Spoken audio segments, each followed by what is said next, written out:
What's good, everyone? We're back here with another Escape from Tarkov video. Today we're going to be taking a look at Hideout Profit and explaining the Hideout skills, and ultimately we're going to be breaking down how to use our Hideout most efficiently to make money. Later on in the wipe, as time goes by, some of these flea market numbers might change, so be sure to sub to the channel as I'm going to update this Hideout guide every single week. Today is Tuesday, January 12, and hopefully I can get these videos out, and I think we'll do a pretty good job of it. Also, I want to clarify that even if your Hideout module levels are low, I will still be giving some tips for lower level money making, and I will be going over the best options for money per hour versus what we can leave running overnight when we go to sleep. I will not be going over the Bitcoin farm, as I've made videos previously on this matter before, and it's an entirely different subject. And I'll also be talking about some of the new crafts that came into play with the silent update a few days ago. But with that all out the way, let's get straight into the video. Alright, so first, before we get into Hideout and the profit in the Hideout, I like to talk about the crafting and Hideout management skills that are used in the Hideout. So first, let's talk about crafting. We're not going to dive pretty deep into it, but as we can see, crafting is a skill that decreases craft time, decreases time of cycling production. So that means like stuff like moonshine, super water, the purified water, everything besides Bitcoins. And if we level this up all the way to the max, we'll be able to craft 2 items at once.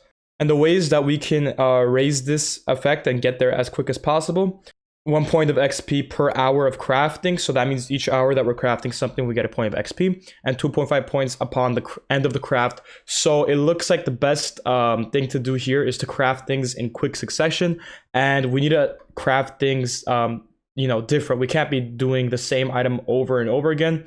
As it says right here, alternating different crafting recipes in the same module provides greater skill gain overall, compared to crafting a single recipe repeatedly. So that means that if we were to switch up maybe like between 3 and do a cycle of like 3 different things in the med station, for example, we'll be able to get the crafting skill up higher.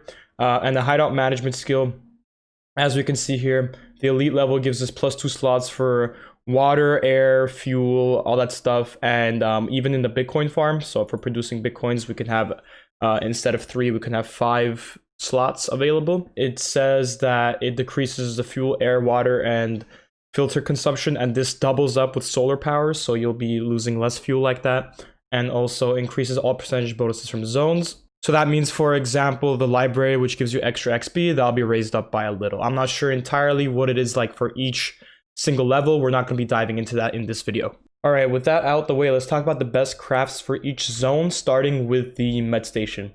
So for level 1 med station, I would highly recommend doing the Saliwa. All you need is, I believe, 2 painkillers, which are 5k each, bandages, which are 1k each, and immobilizing splints that I believe are around 2k each, right? 2.6. So you're not going to be making profit off this, but since you're only level 1, there's not much else you can do. It's either that or you produce the AI2 medkits. And I would recommend producing the Siliwa so you can use in your raids and make your craft skill higher. For level 2, I would recommend production of pile of meds. So we can do that with AI2 medkit that's around 3k. We can also do with bandages around 1 to 2k, and the augmentins that are around 14k. Now, if you get these augmentins for around 10k, you can profit a little bit more off this. If you're paying 14k, you're not going to make that much money. But once you produce the 3 pile of meds, you'll be able to sell them for around 7 to 8k. You can wait until the prices fluctuate to the 8 to 9k mark, but I usually sell it for like 7.5 to 8. And you'll be making around like, I'd say maybe 5 to 10k, depending how well you sell it on the flea market. It's not that great, I know it's not, but that's what we have for the med station. The only other craft that I say is worthwhile is maybe this Propadol craft, but that's only if you make sure that you use up these golden star bombs to 1 out of 10. So let's say if we buy like this 10 out of 10 right here and it's 82k, we're using it in our raids and we're down to 1 out of 10 uses. It's practically useless at that point. You might as well just use it in the craft, and you can craft it alongside the pile of meds and this ibuprofen. And the same thing goes for the ibuprofen. You want to be using them up until the 1 out of 12 mark. Or, I mean, the ibuprofens are a little cheaper. You don't need to be using up as much, but that is just my suggestion for the best money making.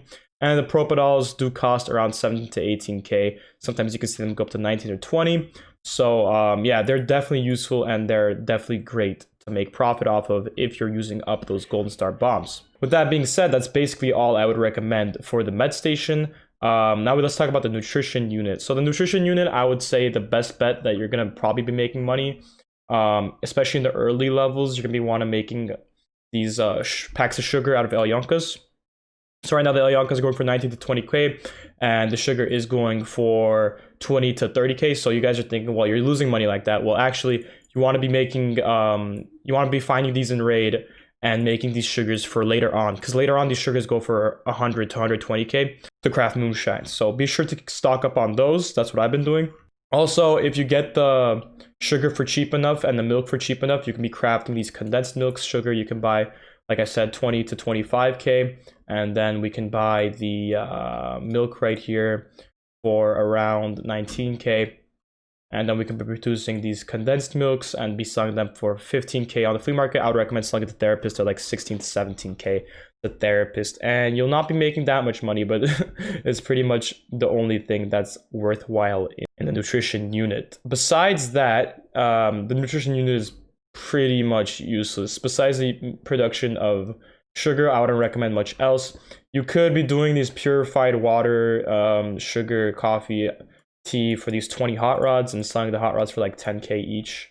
I believe they're going for around 10K each, and you know, that could be good, but it's a production rate of 5 hours and you're only making around like 20 to 30K, so I don't really recommend that. These two med station and nutrition unit aren't that worthwhile. Now let's talk about the water collector. So the water collector, I would highly recommend using your water filters, even buying the water filters to produce purified water.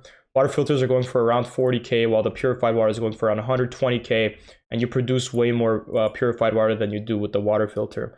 So as we can see, water filter 40K, and the purified we just showed was 120K. So yeah, you're gonna be making money off that. And if you really want to, you could also use the purified water in the booze generator with 2 sugar to create moonshine. Right now I'm making the corrugated hoses so I can upgrade my booze generator, so we could be doing that. Now, if you're gonna be making moonshine, as we can see on the flea market right now, the moonshine is only selling for around 200K. Yeah, a little below. So I would not recommend building the moonshine for profit. I'd recommend stocking up on the moonshine for later on in the wipe, whenever people have their scav cases up. These are worth around 300 to 400K sometimes. And you can get some great stuff along with streamer items, red keycards, stuff like that, red rebels in the scav case. And now, not a lot of people do have the scav case. Not even I have my scav case right now, but it is definitely worthwhile to keep and stock up on that. Now let's talk about the lavatory. Now I have level 3 lavatory, but I don't think you can make much with level 3 in general. I would recommend sticking to corrugated hoses. Those are your best bet right now. I would recommend building magazine boxes, but that's only if you use up your expeditionary fuel tanks all the way in your hideout. That means whenever you're using the generator, once it's 0 out of 100, you can still use it to craft. So you can take it out, you can take it out like this. And if these were expeditionary fuel tanks, I could be using it for that craft, but unfortunately, it's not right now. This is only a metal fuel tank. Besides that, in the lavatory, I would say probably your other best bet is building scav backpacks. Now the scav backpacks, you make 2 scav backpacks from 1 fleece cloth, which is 10K. And you'll also 1 ripstop cloth, which is 7K. That's in total 17K, and 2 backpacks are going for 14 to 17K right now. So you'll be doubling your profit every now and then. It's probably your best bet. If we're gonna talk about your overnight, you're sleeping and you just want to get stuff done, I would recommend building the magazine case, or maybe even the grenade box. The grenade box if you use up the metal fuel tanks all the way. With that being said, corrugated hoses are probably your best bet. They're going for silicone tube, wires, and also insulating tape. I believe it's 3 wires, 3 insulating tape, and a silicone tube. So the wires are going for around 10K each, as we can see there. That's 30K for the wires. These are going for around 10K as well, so that's 30K for the tape. And 1 silicone tube is around 13 to 15K. So you're gonna be spending around 75K to build 2 hoses, which are going for 50 to 60K. So you're gonna be making a little bit of money off that every few 2 to 3 hours, I believe it is. I believe it's around 3 hours. So it is a little while, but it's better than sitting around and doing nothing, I believe. If that's what you guys want to do, you could be doing that. Now in the workbench, this is when things get a little tricky. For level 1 workbench, I would recommend sticking to production of wires. As we can see, if we scroll down, As we can see here, 2 power cords make 8 wires. Now the power cords are selling for around 25k. I was seeing them for 13 to 15k today, so the prices do fluctuate. I would recommend waiting until they drop. If we refresh, they're going down a little, 23k. So even if these are up to 25k, you could still be buying them for around 50k for 2 power cords and reselling the wires of 8 wires for 10k each and profiting around 30k. That's what I would recommend to do if we're gonna, you know, just go for the fastest thing. If we're going for the long haul and making money overnight, the best bet is gonna be the production with 2 gunpowder. You can make 260 BP rounds, and the BP is a steady rate. I know Fence is selling them right now, but that's about to sell out. As you guys can see, they're selling for around 870. Sometimes you can find them to above 900. You're gonna profit easily 200 to 220k off this.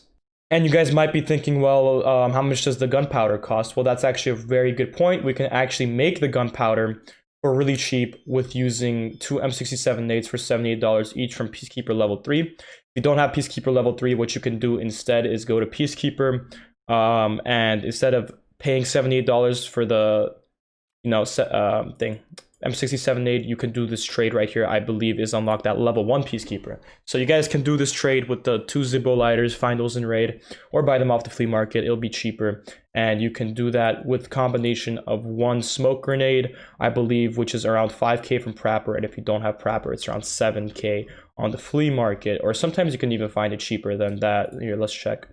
Yeah, 5k. See, somebody's selling it for 5k, even if you don't have the Prapper level.